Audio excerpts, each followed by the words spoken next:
બહુચરાજીમાં ચૈત્રી પૂનમના મેળાનું આજે બીજો દિવસ। ચૈત્રી ઉત્સવ શક્તિ, ભક્તિ અને આસ્થાનું ત્રિવેણી સંગમ। બહુચરના પ્રાગોત્સવ તરીકે ઉજવાય છે ચૈત્રી ઉત્સવ। 15 લાખથી પણ વધુ માઈ ભક્તો માં બહુચરના દર્શનનો લાભ લેશે। બહુચરાજી ટેમ્પલ ટ્રસ્ટ દ્વારા ભક્તો માટે તૈયારી કરાઈ છે। આખરી ગરમીમાં ભક્તો માટે ટ્રસ્ટ દ્વારા વિશેષ વ્યવસ્થા પણ કરાઈ છે। મંદિર પરિસરમાં મંડપ, સ્પીકર, ફુવારા, 30 કુલર, 50 વધારાના પંખાની વ્યવસ્થા કરવામાં આવી છે। તો મંદિરમાં ઠેર ઠેર પીવાના પાણીની વ્યવસ્થા પણ ઊભી કરવામાં આવી છે। ચૈત્રી પૂનમ એ બહુચરાજીમાંનો ખૂબ જ મહત્વનો દિવસ છે। શાક્ત ભક્તો આ દિવસે મોટી સંખ્યામાં બહુચરાજી દેવસ્થાને ઉમટી પડે છે શક્તિપીઠ હોવાના કારણે। આ સમય ઉનાળોનો હોવાથી શ્રદ્ધાળુઓને કોઈ તકલીફ ના પડે તથા ડિહાઇડ્રેશનના પ્રશ્નો ના થાય તે માટે ટેમ્પલ ટ્રસ્ટ દ્વારા સમસ્ત મંદિર કેમ્પસમાં 10,000 ચોરસ મીટર જેટલું મંડપ બાંધવામાં આવ્યો છે તથા નીચે સરફેસ પર કાર્પેટિંગ કરવામાં આવ્યું છે અને મંડપ નીચે ફોગર્સ લગાવવામાં આવ્યા છે જેથી કરી ડિહાઇડ્રેશનના પ્રશ્ન ના થાય।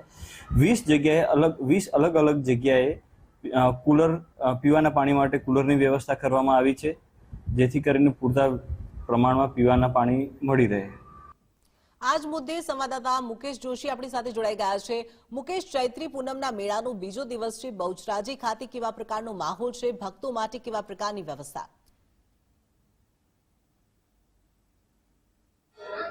શક્તિપીઠ બહુચરાજીની જો વાત કરવામાં આવે તો તે કહી શકાય લોકોની એક આસ્થાનું કેન્દ્ર છે। ખાસ વાત કરીએ તો ચૈત્રી ઉત્સવ એટલે માતાજીનો પ્રાગટ્ય દિવસ માનવામાં આવે છે। 3 દિવસ જે છે ત્રિદિવસીય ચૈત્રી ઉત્સવનું મંદિર વહીવટી ટ્રસ્ટ દ્વારા સમગ્ર આયોજન કરવામાં આવ્યું છે। ખાસ વાત કરીએ તો 3 દિવસ 15 લાખથી વધુ શ્રદ્ધાળુઓ બહુચરના દર્શન કરવા માટે આવશે ત્યારે અહીં આવતા ભક્તો માટે અને ખાસ જે અસહ્ય ગરમી પડી રહી છે તેની વચ્ચે યાત્રિકોને કોઈ તકલીફ ના પડે તેના માટે મંદિર તંત્ર જે વહીવટી તંત્ર છે પણ ખાસ સજ્જ જોવા મળી રહ્યું છે। ખાસ વાત કરીએ તો અત્યારે જોવા જઈએ તો ખાસ અહીંયા હાલમાં જે માતાજીની યંત્રની જે પૂજા જે છે ખાસ કરવામાં આવી રહી છે। વિશેષ પૂજા જે છે ચૈત્રી ઉત્સવને લઈને ખાસ કરવામાં આવતી હોય છે। આમ જોવા જઈએ તો જે યંત્રની પૂજા છે યંત્રના દર્શન જે છે સવારમાં જ થતા હોય છે, ત્યારબાદ જે છે સમગ્ર આગળ મૂર્તિ મૂકી માતાજીના દર્શન થતા હોય છે। ગુજરાતના ખૂણે ખૂણેથી માઈ ભક્તો મોટી સંખ્યામાં જ્યારે ઉમટી પડતા હોય છે ત્યારે કોઈ તકલીફ ના પડે અને ઉનાળાને ધ્યાનમાં રાખી અને ખાસ અહીંયા વાત કરીએ તો જે મંદિર વહીવટી ટ્રસ્ટ દ્વારા વિશેષ સવલત આપવા માટે ખાસ જે કુલરની વ્યવસ્થા કરાઈ છે। 30 જેટલા કુલર મંદિર વહીવટી ટ્રસ્ટ દ્વારા મુકાય છે અને અલગ પંખાની પણ વ્યવસ્થા કરાઈ છે। વહેલી સવારથી ભક્તોની વિશેષ ભીડ જે છે જોવા મળી રહી છે।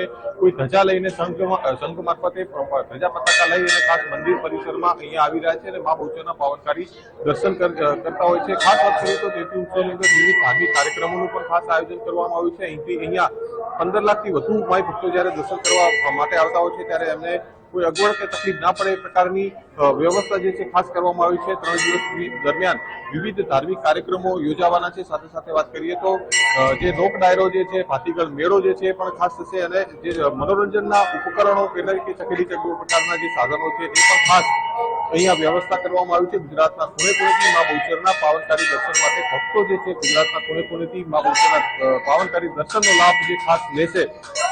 સાથે વાત કરીએ તો મંદિર વહીવટી ટ્રસ્ટ દ્વારા અહીંયા આવનારા ભક્તો માટે વિશેષ ફ્રી ભોજનની વ્યવસ્થા પણ ખાસ કરવામાં આવી છે। એટલે કહી શકાય કે ગઈકાલે જે માતાજીના જે ચૈત્રી ઉત્સવ છે એને ખુલ્લો મૂકવામાં આવ્યો હતો। જિલ્લા વહીવટી તંત્ર એટલે કે કલેક્ટર દ્વારા મેળાને ખુલ્લો મૂકવામાં આવ્યો છે। ગઈકાલે 2 લાખથી વધુ શ્રદ્ધાળુઓમાં બહુચરના દર્શન કરી અને ધન્યતાની અનુભૂતિ કરી છે। ત્યારે વાત કરીએ તો ખાસ ચૈત્રી ઉત્સવની અંદર ભક્તોને અનોખી શ્રદ્ધા અને આસ્થા આ મંદિર સાથે સંકળાયેલી છે। દૂર દૂરથી માઈ ભક્તો જે છે પગપાળા સંઘ મારફતે અહીંયા માતાજીના દર્શન માટે પધારશે ત્યારે અહીંયા કોઈ ભક્તોને તકલીફ ના પડે તેનો વિશેષ ખ્યાલ જે છે મંદિર વહીવટી ટ્રસ્ટ દ્વારા રાખવામાં આવી રહ્યો છે। જી, તમામ વિગતો સાથે જોડાવા બદલ આપનો